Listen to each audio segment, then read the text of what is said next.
नमस्कार, आप देख रहे हैं न्यूज 18। मैं हूं आपके साथ मेनका चौधरी और इस बुलेटिन में खबरें उत्तराखंड से। ऋषिकेश के गोयल घाटी तिराहे के पास सब्जी मंडी के बाहर फल के ठेलों पर अचानक आग लग गई और देखते ही देखते 3 से 4 फल के ठेलों को आग ने अपनी चपेट में ले लिया। सूचना पर पहुंची दमकल की गाड़ियों ने आग पर काबू पाया। हालांकि अभी तक ये साफ नहीं हो पाया है कि आग कैसे लगी। वहीं ठेलों पर रखा सारा सामान जल गया।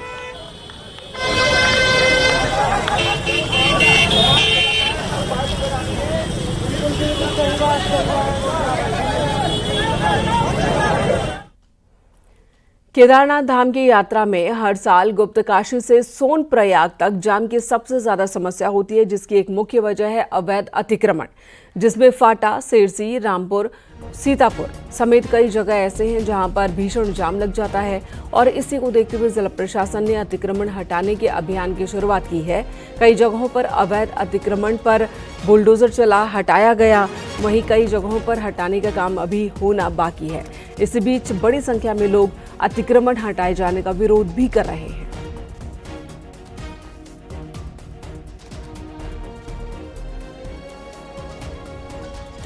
रुद्रप्रयाग की ये तस्वीर आपको दिखा रहे हैं जहां पर अवैध अतिक्रमण हटाया गया और इसका स्थानीय लोग विरोध कर रहे हैं। संदीप प्रसाद हमारे सहयोगी ज्यादा जानकारी के साथ इस वक्त हमारे साथ मौजूद है।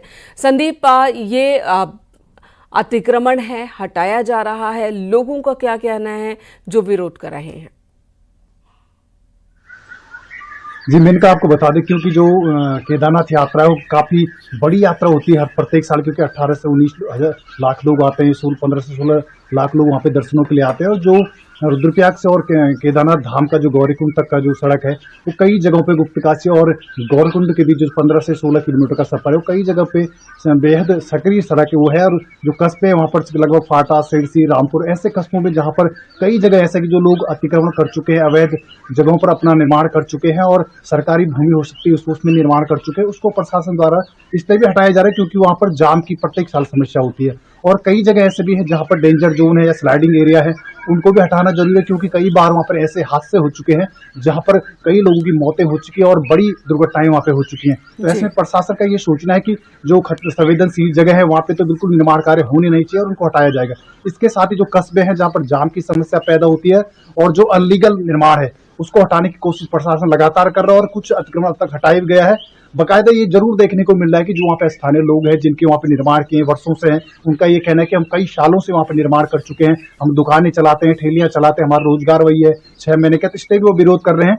हालांकि इसको लेकर प्रशासन कहीं ना कहीं एक नई रणनीति तैयार कर रहा है और इसमें सोचा जा रहा है कि जो लोग जिनका वहां पर निर्माण है और तोड़ा जा रहा है उनको किस तरीके से फिर बसाया जाए, उनको रोजगार किस तरीके से दिलाया जाए, ये भी प्रशासन इस विषय पे सोच रहा है। लेकिन कहीं ना कहीं देखा जाए तो जिस तरीके से केदारनाथ पिछले वर्ष 31 जुलाई को भी जो वहां पर आपदा आई थी उसके बाद कई नुकसान हुए थे और इसको देखते हुए उससे पहले भी वहाँ पे जो गौरीकुंड से पीछे का एरिया है सोनप्रयाग का, वहाँ पे भी हर बार स्लाइड होने से कई मजदूर वहाँ पे दब गए थे, नेपाली यहाँ बस जाते हैं और वही चुनौती देखने को मिल रही है। धन्यवाद आपका इस वक्त पूरी जानकारी देने के लिए संदीप।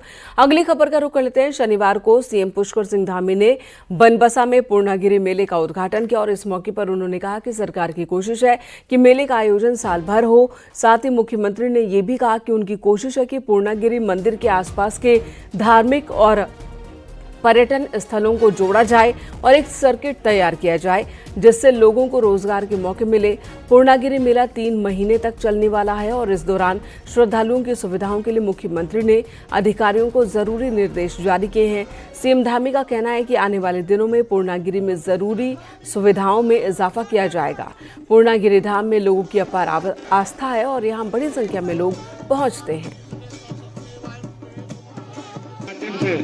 स्वागत अभिनंदन करता हूं। आने जाने में सभी सुविधाएं प्राप्त हो, किसी प्रकार की परेशानी न हो। मेला प्रशासन, जिला प्रशासन सब मिलकर इस मेले को व्यवस्थित करेंगे और हमारा प्रयास है आने वाले समय में बड़ी संख्या में यहाँ श्रद्धालु आते हैं तो यहाँ एक सर्किट बने, वो सर्किट बनकर मेले में आने वाले श्रद्धालुओं को उनके 2, 3, 4 दिनों का एक उनका प्लान बने। होली बीत गई, लेकिन आने वाला हफ्ता और कुछ दिन सियासी गहमा गहमी रह सकती है। 23 मार्च को जहां धामी सरकार के 3 साल का कार्यकाल पूरा हो रहा है, वहीं बीजेपी संगठन से लेकर सरकार में कुछ बदलाव की चर्चाएं भी हैं। इसी पर दिखाते हैं आपको ये रिपोर्ट।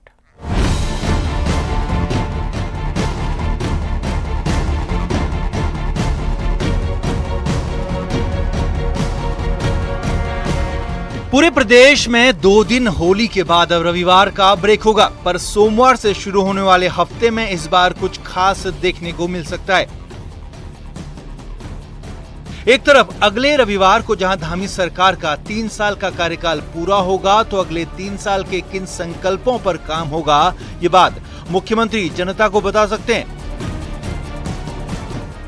बीते 3 साल की बात करें तो नकल विरोधी कानून, सख्त भू कानून, समान नागरिक संहिता, अवैध मदरसों मजारों पर एक्शन के साथ ज्यादातर एजेंडे पर काम हो चुका है।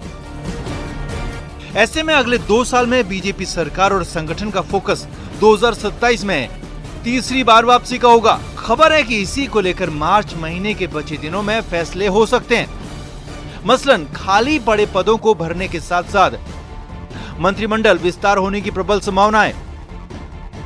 वन विकास निगम, बद्री केदार मंदिर समिति समेत कई दूसरी जगहों पर दर्जाधारियों को मौका मिल सकता है, तो बीजेपी के नए प्रदेश अध्यक्ष की घोषणा हो सकती है, जिसके ऊपर पंचायत और 2027 के विधानसभा चुनाव की जिम्मेदारी होगी। देखिए, मुख्यमंत्री जी के 3 वर्ष का कार्यकाल बहुत सफलतापूर्ण कार्यकाल के रूप में देखा जा सकता है, और देश के अंदर ये घोषणा पत्र में जितनी बातें रखी थी उसका इम्प्लीमेंट भी उत्तराखंड के अंदर बड़ी संख्या में माननीय मुख्यमंत्री ने सब कार्य को किया है। अब क्योंकि आने वाला समय संगठन पर्व हमारा चल रहा है, प्रदेश अध्यक्ष विधिवत रूप से अब चुनाव की तिथि किसी भी दिन घोषित हो सकती है। जिलाध्यक्ष हमने घोषित कर दी है, और भविष्य के अंदर पंचायत चुनाव के साथ विधानसभा का चुनाव भी बड़ी महत्वपूर्ण एक क्रम आगामी दिनों में संगठन के रूप में चुनाव की प्रमुखता का विषय रहेगा। और आगामी दिनों के अंदर चुनाव की रचना पर हम ध्यान देंगे। जहाँ तक दायित्वदारों का विषय और मंत्रिपरिषद का विषय, मुझे पूरा विश्वास है बहुत जल्दी सरकार दायित्वधारियों की भी नियुक्ति करेगी और मंत्रिपरिषद के रिक्त पदों को भी बहुत जल्दी भरा जाएगा। देखिए, प्रदेश अध्यक्ष जी का जहाँ तक सवाल है, अभी डेट आनी है, बाकायदा केंद्र से डेट आएगी, और जो हमारे राष्ट्रीय चुनाव अधिकारी है वो निश्चित रूप से डेट तय करके पर्यवेक्षक आएंगे, और उसके बाद जो है यहाँ पर प्रदेश अध्यक्ष का चुनाव होना है। होली के बाद सोमवार से शुरू हो रहे हफ्ते के साथ जहां सरकार के 3 साल की उपलब्धियों पर बात होगी, तो अगले 2 साल बीजेपी सरकार और संगठन किस प्लान पर काम करेंगे, उसको लेकर बड़े फैसले देखने को मिल सकते हैं। देहरादून से न्यूज़ 18 के लिए दीपांकर भट्ट की रिपोर्ट।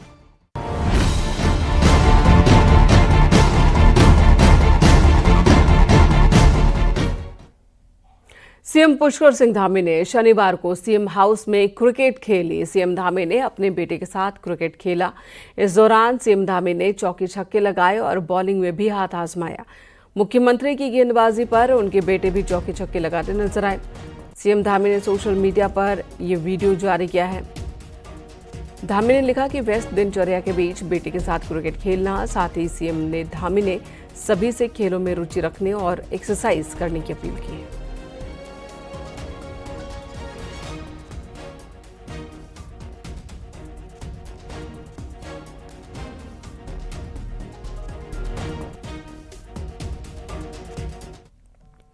उत्तराखंड में 2027 चुनाव से पहले एक बार फिर से थर्ड फ्रंट की सुगबुगाहट दिख रही है। उत्तराखंड स्वाभिमान मोर्चा प्रदेश के 11 जिलों में रविवार से दौरा की शुरुआत करने वाला है, जिसमें तीसरे मोर्चे के तौर पर इसे देखा जा रहा है और कई युवा इसमें शामिल है। हालांकि मेन स्ट्रीम पार्टियां बीजेपी और कांग्रेस थर्ड फ्रंट की बात को सिरे से खारिज कर रही हैं। बेरोजगार संघ से उत्तराखंड स्वाभिमान मोर्चा तक पहुंचे बॉबी पंवार ने शनिवार को प्रेस कॉन्फ्रेंस की। रविवार से स्वाभिमान मोर्चे में शामिल युवा नेता 11 जिलों में जाने वाले हैं। इनका दावा है कि जनता से जुड़े मुद्दों के लिए जमीन तैयार की जाएगी और क्षेत्रीय दलों को साथ जोड़ा जाएगा। तो दूसरे राउंड में हरिद्वार और उधम सिंह नगर की बात होगी। जो हमारी 12 से 13 दिन का ये कार्यक्रम है, ये जिला मुख्यालयों में चिंतन गोष्ठियां हैं और इसकी शुरुआत उत्तरकाशी जनपद के मुख्यालय से हो रही है। और ऐसी 11 जनपदों में लगभग अभी फर्स्ट फेज में हमने चिंतन गोष्ठियाँ रखी है और उसके बाद हमारा जो टारगेट है वो ये है कि जो उत्तराखंड के जो क्षेत्रीय दल हैं उनसे वार्ता की जाएगी, उनके पास प्रस्ताव रखे जाएंगे, जो और संगठन है उनके पास भी प्रस्ताव रखे जाएंगे साथ आने के लिए। लोकसभा चुनाव लड़ चुके बॉबी पवार, विधानसभा उपचुनाव लड़ चुके त्रिभुवन चौहान जैसे युवा क्या तीसरे मोर्चे की तरफ आगे बढ़ रहे हैं, जबकि उत्तराखंड की राजनीति 25 साल में 2 राष्ट्रीय पार्टियों बीजेपी और कांग्रेस की रही है।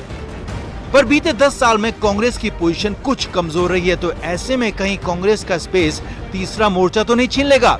प्रदेश अध्यक्ष करण माहरा के मुताबिक लोकतंत्र में सबका सम्मान है, लेकिन ऐसा माहौल बनाने के पीछे कुछ ताकतें हैं, पर कांग्रेस को कोई नुकसान नहीं होगा। वहीं बीजेपी भी अपना मुकाबला कांग्रेस से ही मानती है, किसी और से नहीं। खिलाफ ना मैं उन युवाओं के खिलाफ कह रहा हूँ जो आंदोलन करते हैं, चीजों को उठाते हैं, ये लोकतंत्र पर होना चाहिए, उनका अधिकार भी है।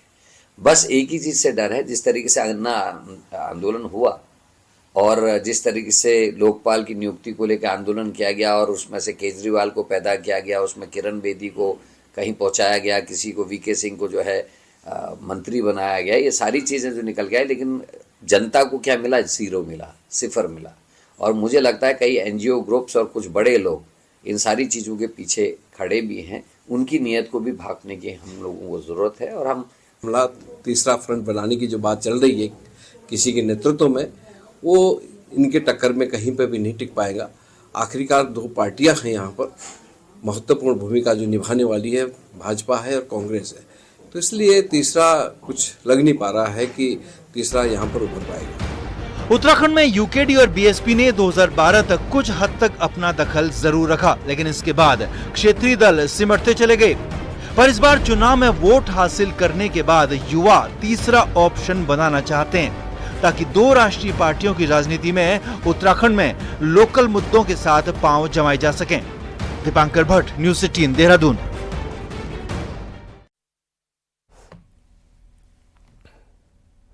शनिवार को चक्राता के लोखंडी में ऑल्टो कार बेकाबू होकर खाई में गिर गई और इस हादसे में 2 लोगों की मौके पर ही मौत हो गई, जबकि 2 लोग गंभीर रूप से घायल हुए, जिन्हें अस्पताल में भर्ती कराया गया। सुबह के वक्त लोखंडी के बुदेर गुफा रोड पर कार 250 मीटर गहरी खाई में गिरी। हादसे की सूचना पर एसडीआरएफ की टीम ने घायलों को अस्पताल में भर्ती कराया, जहां उनका इलाज चल रहा है। वहीं दोनों शवों को भी खाई से निकाला गया। अरे भारी हो जाएगा भाई, ये ठीक है, इससे बड़ा भारी हो रहा है 50 ग्राम। हरिद्वार के सिडकुल में तेज रफ्तार थार का कहर दिखा, जहां पर तेज रफ्तार थार बेकाबू होकर पलट गई और डिवाइडर से टकराई है। डिवाइडर पर चढ़ी गाड़ी ने बिजली के कई खंभों को तोड़ डाला। गनीमत रही कि इस दौरान कोई राहगीर इसकी चपेट में नहीं आया। हालांकि कार सवार 3 युवक गंभीर रूप से घायल हैं। घायलों को अस्पताल ले जाया गया है। सिडकुल थाना पुलिस ने आरोपियों के खिलाफ केस दर्ज किया है।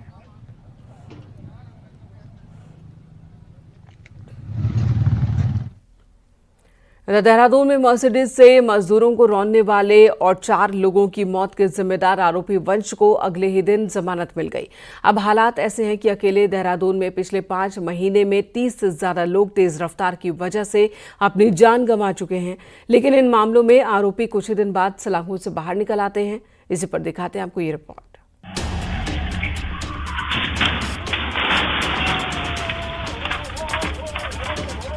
देहरादून की सड़कों पर रात होते ही मौत का सायरन बजने लगता है, क्योंकि इन्हीं सड़कों पर बाइकर्स और कार सवार अपनी रफ्तार की सनक पूरी करने के लिए लोगों की जिंदगी के साथ खिलवाड़ कर रहे हैं। राजधानी की सड़कें रेसिंग ट्रैक में बदल चुकी हैं। ऐसे में हर मोड़, हर चौराहा इंसानी मौत के लिए घात लगाए बैठा है। बीते गुरुवार को भी यही हुआ, जब तेज रफ्तार मर्सिडीज कार ने 6 लोगों को रौंद दिया, जिसमें 4 की मौत हो गई। ये सिर्फ अकेला मामला नहीं है, बल्कि इसका सिलसिला लगातार चल रहा है। 11 नवंबर की रात ओएनजीसी चौक पर तेज रफ्तार इनोवा कार कंटेनर से जा भिड़ी। कार में सवार 6 युवाओं की मौके पर ही मौत हो गई। राजपुर रोड पर खौफनाक हिट एंड रन का केस हुआ। यहाँ भी 4 लोगों को रफ्तार की सनक ने मौत के घाट उतार दिया। पिछले 5 महीने में ओवर स्पीडिंग के चलते 30 निर्दोष लोगों की जान जा चुकी है, उनके घर उजड़ चुके हैं, तो 50 से ज्यादा लोग जिंदगी और मौत के बीच झूल रहे हैं। कुछ की हालत तो इतनी खराब है कि वो खुद मौत मांगते फिर रहे हैं। राजधानी की सड़कों पर पैदल चलने वालों को अब डर लगने लगा है कि कहीं कब कौन सी तेज रफ्तार कार उनकी जिंदगी की डोर काट देगी। किसी समय कितने बार घटना होते होते बचा है और ये रोड तो अब बदतर हो गया है। देखिए अब हम लोग शाम को तो चल नहीं सकता है, सुबह किसी हालत में सीनियर सिटीजन थोड़ा वॉक के देख कर चलना पड़ता है। देहरादून में खुलेआम सड़कों पर बाइकर्स और कार वाले अवैध रेसिंग करते हैं, लेकिन पुलिस महकमा उन्हें रोक पाने में नाकाम साबित हो रहा है। खाकी की नाक के नीचे हर रोज के हिसाब से ऐसे मामले बढ़ते जा रहे हैं, लेकिन पुलिस वाले अपनी पीठ खुद ठोकने से बाज नहीं आ रहे। यही नहीं, आंकड़े दिखाने के लिए हर बार की तरह यहाँ भी पुलिस वालों के पास लंबी चौड़ी लिस्ट मौजूद है। और अब तो हाल ये है कि जमीन पर ठोस काम करने के बजाय पुलिस अधिकारी मॉरल पुलिसिंग पर भी उतर आए हैं, जो कि हैरान करने वाला है। 2000 से ज्यादा ड्रंक ड्राइविंग के लोगों को 2300 का फिगर है 2 महीने के अंदर, और जो पहले 800-700 रहता था उससे ज्यादा कार्रवाई की गई है। और साथ ही साथ आप लोग भी इसमें विदित हैं कि डेली जिस तरह के जो आउटस्कर्ट्स में शराब पीने वाले हों या गाड़ियों में शराब पीने वाले हों, उसमें भी 3,500-4 हजार लोग के विरुद्ध कार्रवाई विगत 3 माह के अंदर की गई है। तो पुलिस का इन्फोर्समेंट की ड्राइव लगातार चल रही है। अपनी रफ्तार से दूसरों के घर उजाड़ने वाले ऐसे आरोपी अगले दिन जमानत भी पा जाते हैं और फिर आजाद घूमने लगते हैं। लेकिन जिन परिवारों पर मौत का कहर टूटा है, उनकी कोई सुनवाई नहीं होती। तो ऐसे में न सिर्फ राजधानी बल्कि सभी बड़े शहरों में इस तरह की बेलगाम रफ्तार को रोकना जरूरी है, और ये काम पुलिस के साथ साथ आम लोगों को भी करना होगा। देहरादून से सत्येंद्र बर्तवाल के साथ ब्यूरो रिपोर्ट, न्यूज़ 18।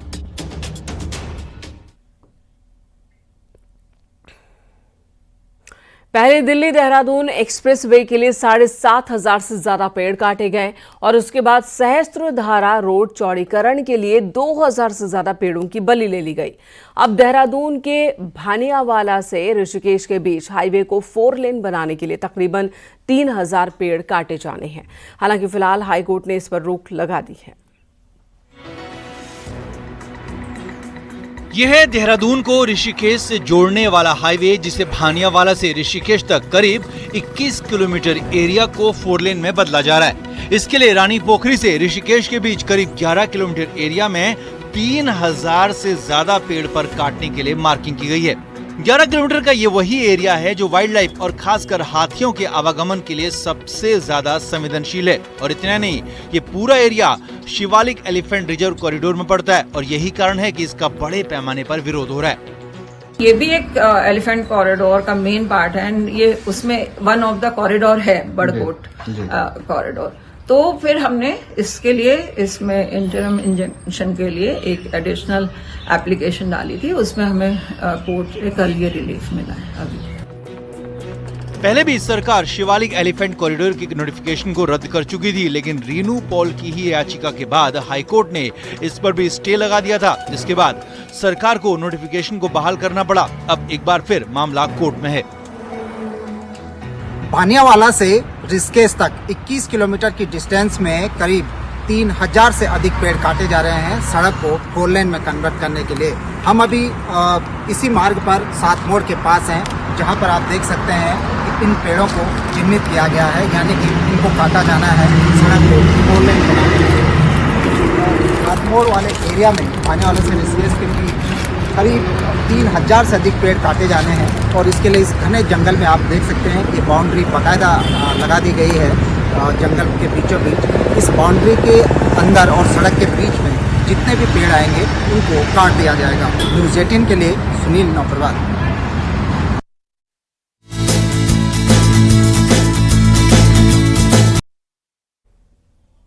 मार्च का महीना आधा बीत चुका है, लेकिन पहाड़ों पर बर्फबारी का सिलसिला थमने का नाम नहीं ले रहा। बद्रीनाथ धाम में जमकर बर्फबारी हुई, यहां तकरीबन 2 फीट से ज्यादा बर्फबारी हो चुकी है। शुक्रवार रात से ही जबरदस्त स्नोफॉल हो रहा है, जो कि शनिवार दिन भर जारी रहा। चारों तरफ बर्फ ही बर्फ नजर आ रही है और पूरी बद्रीपुरी बर्फ की आगोश में सफेद चादर में लिपट नजर आ रही है। मंदिर परिसर से लेकर सिंहद्वार और तप्त कुंड तक भारी बर्फबारी हुई। मौसम विभाग ने आगे भी बर्फबारी की संभावना जताई है।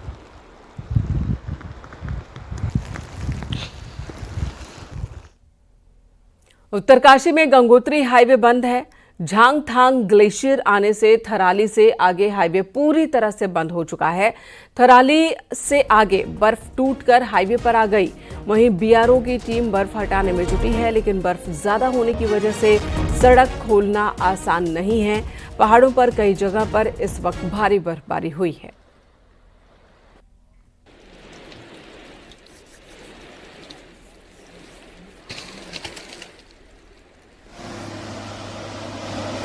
इधर उत्तरकाशी के निचले क्षेत्र में बारिश और ऊंचाई वाले क्षेत्र में बर्फबारी देखने को मिल रही है। ताजा तस्वीरें यमुनोत्री धाम से सामने आई, जहां रात में जमकर स्नोफॉल हुआ।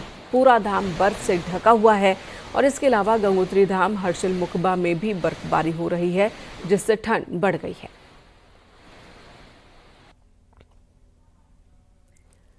बर्फबारी की तस्वीरें आपको दिखा रहे हैं। मार्च के महीने में बर्फबारी रुक रुक कर स्नोफॉल हो रहा है। मौसम कई बार बदलता हुआ नजर आ रहा है और जानकारों की माने तो ये सब ग्लोबल वार्मिंग का असर है।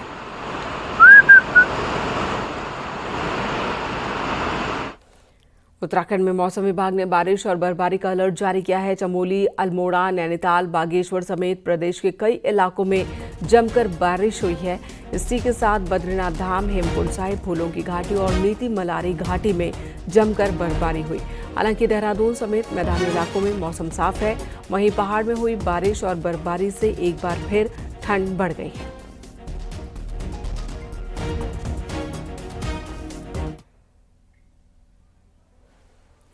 उत्तराखंड में समान नागरिक संहिता लागू हुए तकरीबन 1.5 महीने का वक्त बीत चुका है। शुरुआती दौर में जो मुस्लिम महिलाएं यूसीसी को नहीं समझ पा रही थी, वो अब खुलकर इसके समर्थन में हैं। देहरादून की रूबी की कहानी भी उनमें से एक है। इसी पर आपको ये रिपोर्ट दिखाते हैं।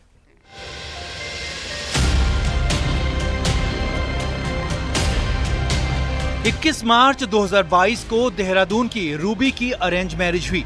आरोप है कि शादी के 1 महीने बाद ही उसके पति ने उसे मारना पीटना शुरू किया, तो उसके घर वाले उसे वापस ले आए। घटना को 3 साल हो गए, लेकिन अब भी वो इस सदमे से बाहर निकल नहीं पाई है। लेकिन अब यूसीसी प्रदेश में लागू होने के बाद परिवार वालों ने कोर्ट का दरवाजा खटखटाया है। यूसीसी बहुत अच्छा है और हर लड़की को इंसाफ मिलेगा, इससे किसी लड़की को धोखा नहीं मिलेगा। कोर्ट में जा सकेंगी, अपना इंसाफ ले सकेंगी। बहुत बदलाव आएगा, बहुत अच्छा हिसाब है ये लड़कियों के लिए, औरतों के लिए बढ़िया है। इससे मैरिज जो होगी बेस्ट होगी, लड़कियों की लाइफ में सब अच्छा होगा। अगर ये हम उस हिसाब से शादी करें रजिस्टर्ड हिसाब से, तो वो ठीक रहेगा। कई मुस्लिम महिलाएं यूसीसी का खुला समर्थन कर रही हैं और उन्हें समान नागरिक संहिता से ही आस है। खासकर शादी के रजिस्ट्रेशन को लेकर महिलाएं बेहद खुश हैं। मैन से जो बहुत ज्यादा एक्सप्लॉइट करते हैं गर्ल्स को, वो नहीं कर पाएंगे। जैसे कि आपने देखा होगा कि एक फर्स्ट मैरिज वो यहाँ इंडिया में कर लेते हैं और बाहर किसी कंट्री में जाते हैं, तो उनकी वाइफ तो उनके साथ नहीं रहती, वो अकेले ही वहाँ पर रहते हैं, तो वो वहाँ पर दूसरी वाइफ कर लेते हैं। तो अब जैसे शादी रजिस्टर्ड होगी और एक इंसान एक ही शादी कर सकता है, तो ये डेफिनेटली बहुत अच्छा है। इससे कोई भी मैन या कोई भी बॉय किसी भी गर्ल को या एक्सप्लॉइट नहीं कर सकता। आपने देखा होगा बहुत सारे केसेस आ रहे हैं। 3 तलाक और फतवे के डर में रहने वाली मुस्लिम महिलाएं यूसीसी लागू होने के बाद राहत महसूस कर रही हैं और वो अपने हक के लिए अब आवाज भी उठा रही हैं। न्यूज़ 18 के लिए देहरादून से भारती सकलानी की रिपोर्ट।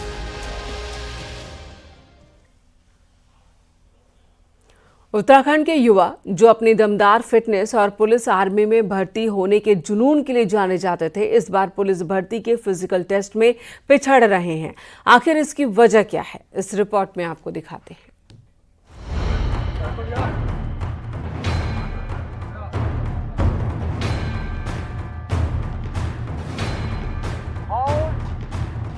उत्तराखंड में इन दिनों पुलिस भर्ती के लिए फिजिकल टेस्ट चल रहा है, लेकिन परिणाम चौंकाने वाले आ रहे हैं। यहाँ के युवा जो कभी अपने दमखम और स्टेमिना के लिए जाने जाते थे, वे इस बार के टेस्ट में फिसड्डी साबित हो रहे हैं। 100 में से केवल 10 ही युवा फिजिकल टेस्ट में अच्छा कर पा रहे हैं, जबकि भर्ती के दौरान पुलिस अधिकारी और कर्मचारी इन युवाओं को पूरी जानकारी और ट्रेनिंग भी दे रहे हैं, फिर भी ये उम्मीदों पर खरे नहीं उतर पा रहे। जो पुलिस वाले हैं वो मतलब सब कुछ समझा के हमको आगे भेज रहे हैं कि अब ऐसे करना, सारी चीज़ बता के, और कॉल उसका भी वो बता के भेज रहे हैं कि अगर लाइन टच होगी तब कॉल होगा, और सारी चीज़ें अच्छे से होंगी। विशेषज्ञों का मानना है कि आज के युवा फिटनेस से ज्यादा मोबाइल पर समय बिता रहे हैं। जंक फूड की बढ़ती आदत और एक्सरसाइज की कमी उनके शारीरिक प्रदर्शन को प्रभावित कर रही है। उत्तराखंड के युवा आज भी आर्मी भर्ती में जाने का सपना देखते हैं, लेकिन पहले जैसी मेहनत नहीं कर रहे। दूषित हो गए खाद्य पदार्थ एनवायरमेंटल पॉल्यूशन के कारण, उसको मैं कहता हूँ ऑक्सीडेटिव स्ट्रेस। ऑक्सीडेटिव स्ट्रेस के कारण आपकी मेटाबॉलिक एक्टिविटी जो है काफ़ी कुछ तक हैम्पर हो गई हैं और बॉडी में चेंज होने आ गए हैं। तो एक्सरसाइज न करना, सही ढंग का खाना न खाना, दूषित खाना खाना, दूषित पानी पीना और प्रॉपर नींद न लेना, मोबाइल पे लगे रहना, ये बहुत सारे ऐसे, और प्रॉपर एक्सरसाइज न करना। कुछ ज़्यादातर मैक्सिमम लोग एवरेज नंबर मिल रहा है, तो इसका एक कारण ये भी होता है कि बहुत सारे ऐसे छात्र हैं जो पढ़ाई में अन्य परीक्षाओं की भी तैयारी करते हैं जहाँ पर फिजिकल की ज़रूरत नहीं होती है, तो उसकी तैयारी जो उनका फोकस होता है वो ज़्यादा रिटन पढ़ाई पर ज़्यादा होता है, चूँकि रिटन परीक्षा भी होनी है इसमें, तो इसलिए वो फिजिकल में एवरेज परफॉर्मेंस करते हैं और हो सकता है रिटन में ज़्यादा अच्छी परफॉर्मेंस करें। उत्तराखंड की जवानी और पानी की मिसाल दी जाती है, लेकिन यहाँ के युवाओं की गिरती फिटनेस कहीं उनके भविष्य के सपनों को ना तोड़ दे। अगर उन्हें पुलिस या आर्मी में भर्ती होना है तो फिटनेस, खान पान और नियमित ट्रेनिंग पर ध्यान देना बेहद जरूरी है, वरना वो दिन दूर नहीं जब उत्तराखंड जवानी खुद पानी मांगेगी। न्यूज़ 18 के लिए देहरादून से सतेंद्र बर्तवाल की रिपोर्ट। यहाँ रुकेंगे एक छोटे से ब्रेक के लिए, खबरें ब्रेक के बाद भी जारी है।